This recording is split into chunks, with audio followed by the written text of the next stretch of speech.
सिंध के बजट का कुल हुजम 3056 अरब रुपए है। सरकारी मुलाजमीन की तनख्वाहें 30% तक बढ़ा दी गई। तरक्याती मनसूबों के लिए 60 अरब रुपए रखे गए हैं।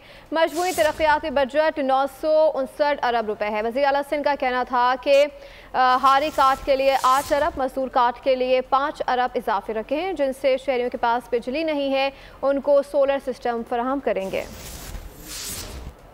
फेडरल गवर्नमेंट से 100 अरब रुपए मिलने की तवक्को है। 3.5% GDP ग्रोथ की बात की जा रही है। इस वक्त मुश्किल नजर आ रहा है, लेकिन इंशाल्लाह कोशिश करेंगे कि हम वफाक के साथ पूरी तरीके से ताउन करके ये ग्रोथ अचीव करें। हमारा बजट का कुल हजम 3056 अरब रुपए है। ये तकरीबन 34% ज्यादा है पिछले साल के बजट से। जो चेयरमैन बिलावल भुट्टो जरदारी साहब का प्रोग्राम था कि मैंने मुफ्त इलेक्ट्रिसिटी देनी है, तो हम शुरुआत कर रहे हैं उन लोगों से जिनके पास बिजली सिरे से है ही नहीं, जो ग्रिड से कनेक्टेड नहीं है। उनको हम सोलर इलेक्ट्रिसिटी के लिए 10 अरब रुपए इस साल में रख रहे हैं और इंशाल्लाह ये हर साल रख के हम by the end of this term एक तरफ तो उन सारों को कंप्लीट इलेक्ट्रिसिटी देंगे।